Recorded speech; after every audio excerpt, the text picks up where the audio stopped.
تبدأ قصتنا التالية في شارع مزدحم من الشوارع الموجودة بمدينة سنغافورة. عثر أحد الثلاثة أشخاص من المارة، وهم كاي وراج وشين، على دمية وضعت تحت الشجرة، وعلى عينيها قطعة من القماش وكتب عليها كلمات باللغة العربية. وأثار تواجد الدمية في الشوارع العامة وعند المارة ضجة كبيرة. بينما كان هنالك ثلاثة أشخاص، أولهم الواقف واسمه راج، وكان يقول: ما سبب وجود هذه الدمية المرعبة هنا؟ أعتقد أن صاحبها قد نسيها. وقال الشخص الآخر الجالس قربها وهو يدعى كاي: من الواضح أن هذه الدمية ملعونة، وإلا لماذا تركها صاحبها هنا؟ إن الأمر مريب حقا، وما سر تلك الكلمات التي على عين الدمية؟ وبالنسبة للشخص الآخر الواقف خلفهما أو على يسارهما، وكان اسمه شين، وكان يقول: ما الخطبة؟ وما تلك الدمية؟ ولماذا الكل مجتمع هكذا؟ ولماذا تركها صاحبها هنا؟ أعتقد أن هنالك سرا ما، أو جريمة ما، أو يبدو أن هنالك كنزا دفين، وقد تكون كذبة، لكن دعكم من ذلك، وفلنتصل على الشرطة وندع الأمر لهم، لأن البقاء هنا بجانبها مضيعة للوقت. هيا أنتما، أنا أكلمكما، لا أستطيع الوقوف كثيرا، قدماي. ومنهم من احتار في أمرها، لكن الجميع يتناقشون ببعضهم عنها. البعض يقول: قد تبدو غير حقيقية، والآخر قال: أظنها لعبة من أحد فتية المدرسة، أو قد يكون فخا. وبقية العامة قالوا: يبدو أن في الأمر سرا، وقد يكون فعلا جديا. وقبل وقت قصير من تجمع الناس حولها، أتى إليها شخص قام بتصويرها ونشر صورها عبر الإنترنت، وكتب عنها: دمية قديمة ومرعبة معصومة العينين في سنغافورة تثير الرعب. وقال الناشر أيضا: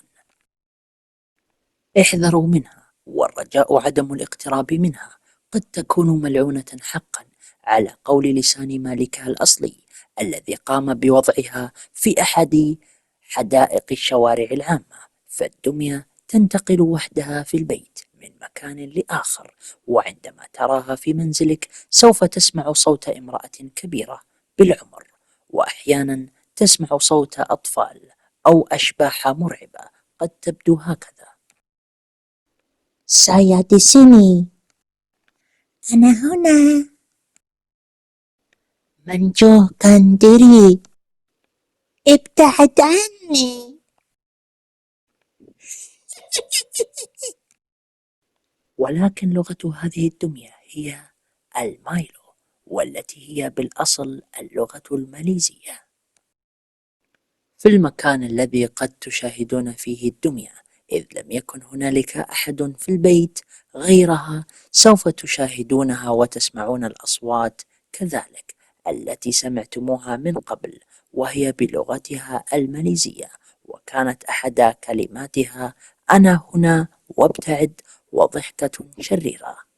سبب وضع القماش على عيناها فحسب قول مالكها الأصلي، وقال إنها عندما لا تكون قطعة القماش على عيناها فإنها قادرة على العودة إلى المنزل وحفظ الطريق جيدا، حتى إذا أبعدتها وهي بدون القماش سوف تعود إليك ما لم تضع عليها القماش. سوف يحدث ما هو أسوأ لك ولعائلتك، لكن مع قطعة القماش التي بها كلمات تطرد الشياطين وتعطل السحر الأسود الذي فيها، لا يمكنها أن تأتي إليك مهما كان الثمن، دام ذلك القماش على عيناها. وتابع الحديث مالك هذه الدمية وقال: إن هذه الدمية محاطة بالسحر الأسود، وقد يكون في الأمر صدفة، لكن في نفس هذا اليوم الذي أتت به هذه الدمية. وقعت جريمة مروعة بسبب أن هنالك شخصا فضوليا ومتطفلا نزع القماش من عين هذه الدمية، واعتقد البعض أن تم التخلص منه من قبل هذه الدمية، لأن أي شخص يرى عين الدمية أو ترى أي عندما تكون كلا عيناك مركزتان على عيناها سوف يحدث لك ما هو أسوأ من ذلك. سوف تأتي إليك اللعنات وسوف تكون الضحية القادمة، وقد تجعلك تلك الدمية من الخوف الشديد منها تتخلص من نفسك بدلا من أن تقوم بذلك هي عليك.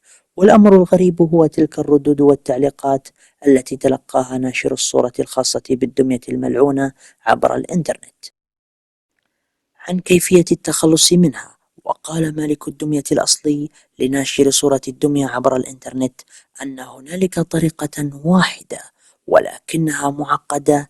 لماذا؟ لأنها طويلة جدا، ألا وهي وضع الدمية في صندوق خشبي ووضع قفل عليها، ثم نغرق هذا الصندوق الخشبي بقالب من الأسمنت اللين إلى أن يجف ويصبح كتلة من الصخور. وفي الخطوة الأخيرة ترمي الكتلة الصخرية التي هي الصندوق الخشبي في أقرب بحيرة لكي تغرق، وهكذا تبطل كل لعنات هذه الدمية وتموت معها ولن تستطيع القدوم إليكم مجددا. هذا هو الحل الوحيد والأخير والمفيد. وهكذا تنتهي قصتنا لهذا اليوم. إن أعجبتكم القصة لا تنسون زر الإعجاب باللايك ونشر القصة لكل محبي القصص والاشتراك بالقناة، ونراكم على ألف خير. مع السلامة.